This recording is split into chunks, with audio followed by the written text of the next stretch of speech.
Nakaligtas si Snow White sa masamang balak ng kanyang pangalawang ina at buong puso naman siyang kinupkop ng mabubuting duwende na naninirahan sa liblib na puok ng kakahuyan. Isang araw, hindi sinasadyang naiwala ni Snow White ang medalyon na bigay sa kanya ni Richard.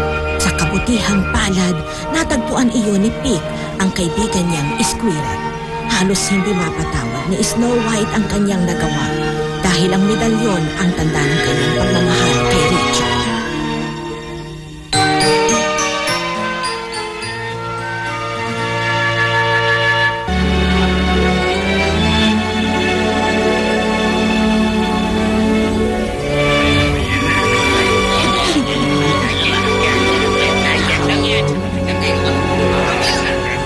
Ano, handa na ba kayong lahat sa ating lakad? Nasaan nga pala si Julie?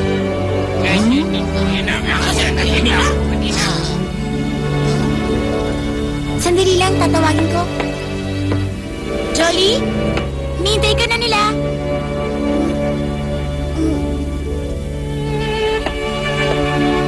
Wala si Jolly sa loob. Si Jolly talaga, kahit kailan.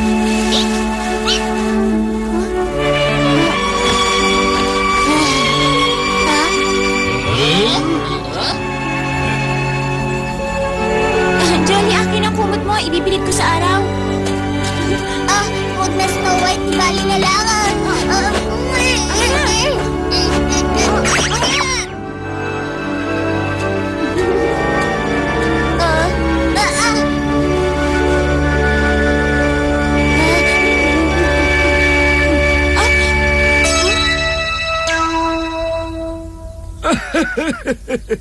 Nag-ihi ka pa rin sa iyong pagtulog.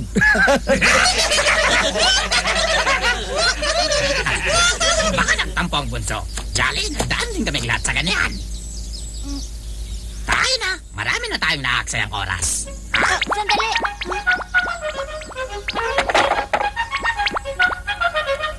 Ano pang hinihintay nyo? Tayo na. Ay, magaling mo naman.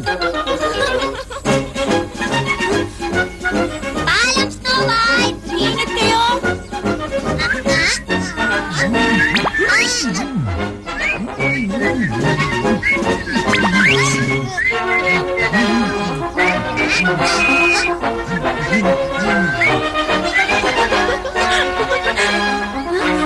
Gusto mong sumama?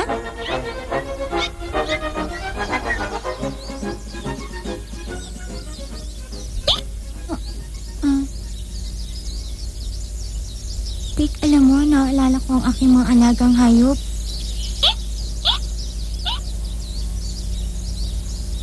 Sa pinanggalingan kong kastilyo, may alaga kong aso. Bakit ang pangalan niya? Ang pusa ko naman, kulay gatas, Milky ang pangalan.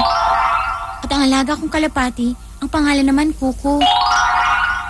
Silang tatlong matatapat kong kaibigan at kalaro. Nasaan na kaya sila ngayon? Kamusta na kaya ang kanilang kalagayan? Sana, narito sila. Pasensya ka na.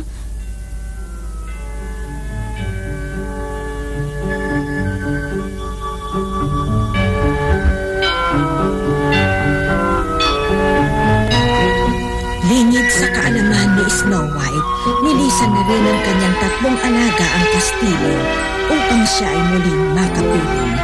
Mabuti ang kalagayan ni Milky at Pocket, subalit si Kuko naghihirap dahil sa bali ng kanyang pakla.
Pasal na kami sa gutom!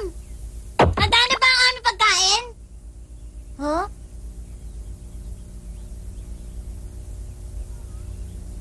Wala dito. Snow White?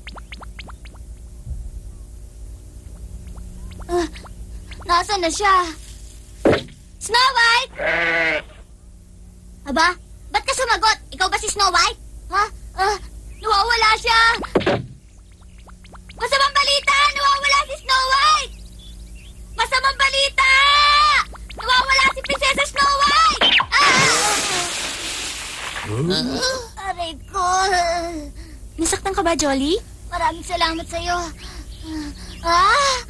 Pagpasensyahan mo sana ako, Jolly. Naisip kong baka matagalan ka kaya pumunta na ako dito. Sinamahan ako ni Pick. Meron kaya tang dapat ipaliwanag? Ganito po ang nangyari. Sa paglalakad ko pa uwi upang sunduin si Snow White, may nadaanan akong bulaklakan.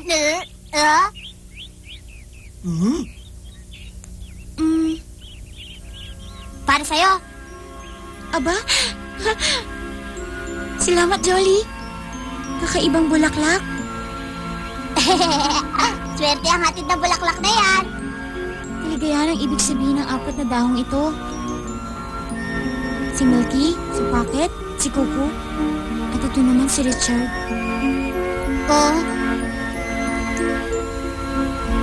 Si Richard bang nagbigay ng medalyon na yan?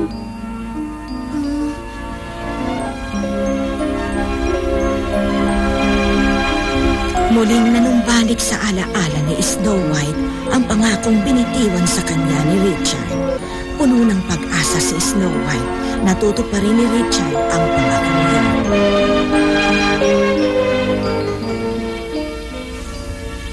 Nangako siya sa akin susulatan niya ako. Kailan? Hindi ko lang alam.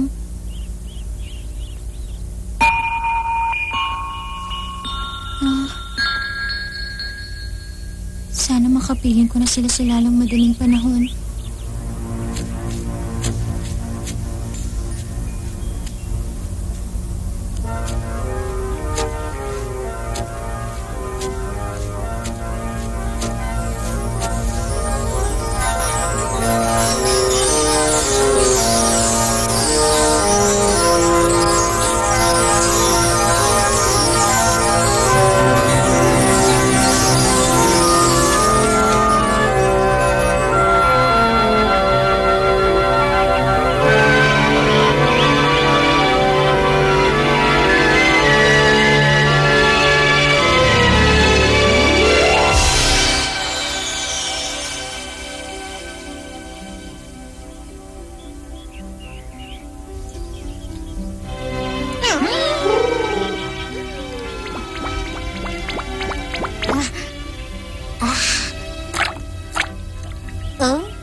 balita ang hatid ni Jolly. Tulungan niyo ako, may gating lupa. Jolly, ano na naman ang kwento? Tiyak, gawa-gawa mo lang naman ito. Hindi ako nagbibiro. Nakinig kayo sa akin. Ha? sabihin sa amin na tuyuan ng tubig at lawa. Mas malaba pa dyan! Bossing, may nakita ako doon sa may lawa. Sige, isa-isay mo. Handa kami makinig. Isang higanting lupa! Halos kasing taas ng bundok. May mahabang balbas. May dala siyang sandata at parang espada. Maniwala kayo sa akin! Talaga? Batid na mga duwende ang dahilan kung bakit umalis sa kastilyo si Snow White. Hindi nila maalis sa kanilang isip na maaaring panganib ang nakita ni Jolly. Ang princess ang pakay niya.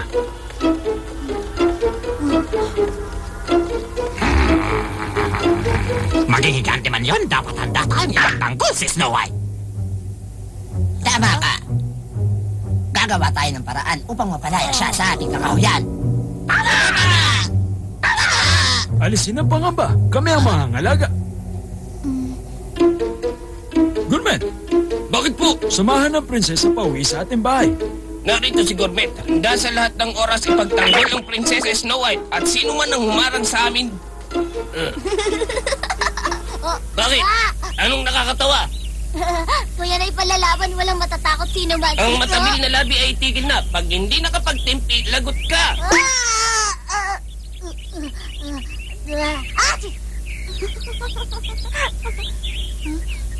Handa ka na ba? Kaya. Tayo na. Kumilos na tayo ngayon din.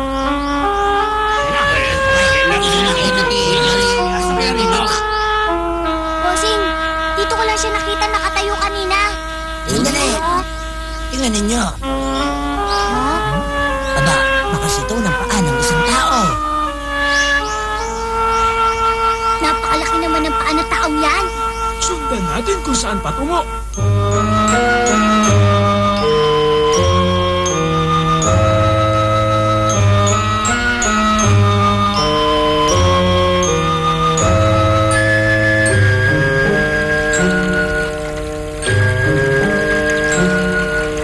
Wala na akong makitang bakas. Paano yan? Tingnan niyo ang nakita ko. Abay, balahibo ito ng isang ibon. Tama ka, Kamombil. Pero ngayon lang ako nakakita ng ganyan. Baka may pakpakang mamang yun. Pagdating dito, lumipad na dahil sa tagod. Lipad-lipad na. Lilipad-lipad pa.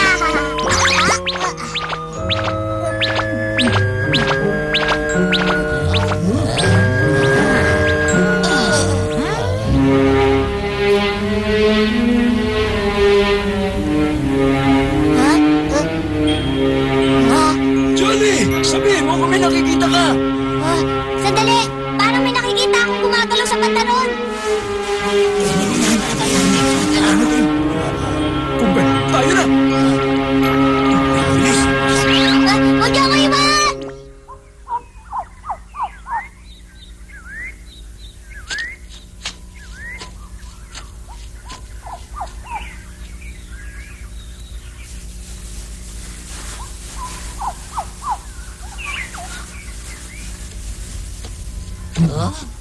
Sandali. May naririnig ako. Tago tayo lahat. Sinasabi ko!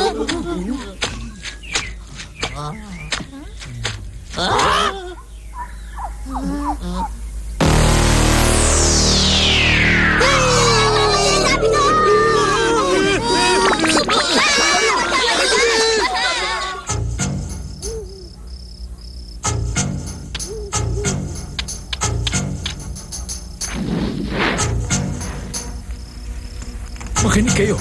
Kahit na anong mangyari, kailangan may pagtanggol natin si Prinsesa Snow White. Hindi natin dapat hayaang makalapit sa bahayang higante. Alam niyo na ba ang dapat gawin?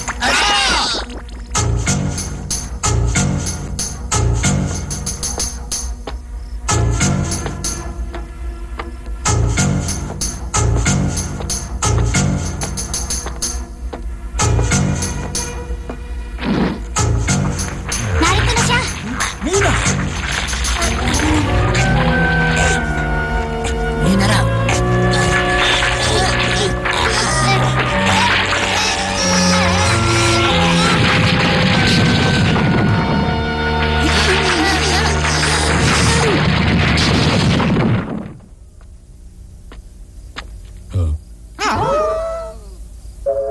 Lisanin ang lugar na ito. Kundi mapapahamak kayo! Lisanin ang lugar na ito! Lisanin ang lugar na ito!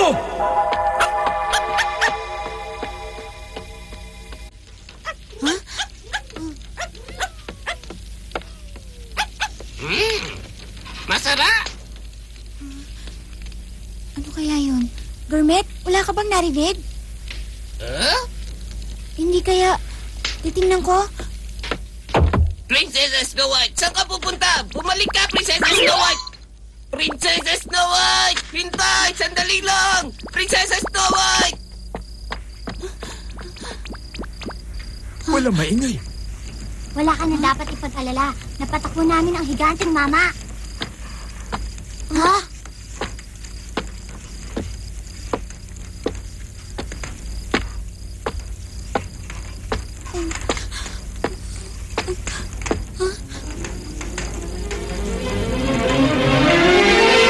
Samson?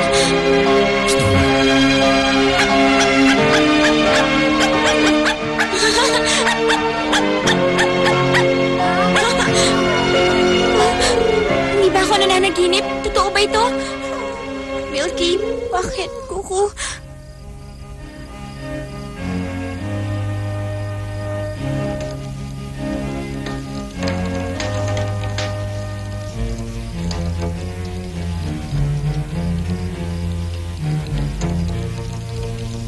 Si Sansa na nagligtas sa aking buhay noon. May nakasalubong ako ng isang mabangis na oso. Buti na lang at biglang dumating si Sansa at pinagtanggol ako. Pinagsapalaran niya ang kanyang buhay upang maligtas lamang ako. Sinunod niya ang utos ng mundo at hinayaan ako makatakas. Utang ko sa kanya ang aking buhay.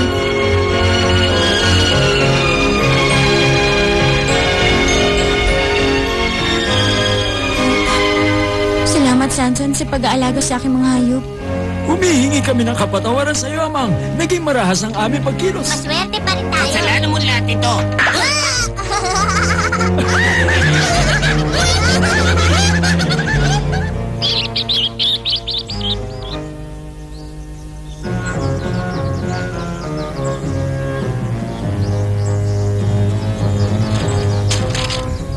Paalam.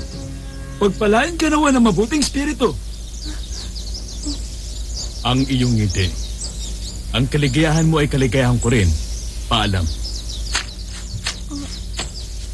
Sandali lamang. Huh? May dumating bang liham sa kastilyo para sa akin? Liham? Wala pa siguro. Liham? Meron nga.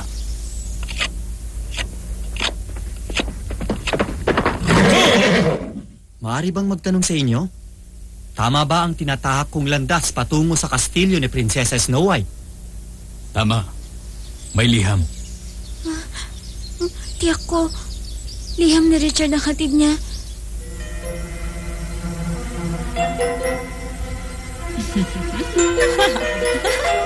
Wala pa rin katatalo sa angkin kong kagandahan. Ako pa rin ang pinakamaganda sa buong kastilyo!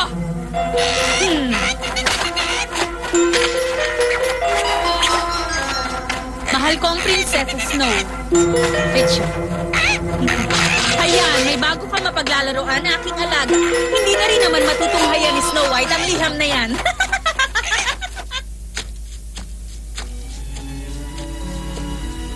Gustuhin ko man, pero hindi na ako maaaring magtagal pa rito aking prinsesa. Maraming salamat, Sanson.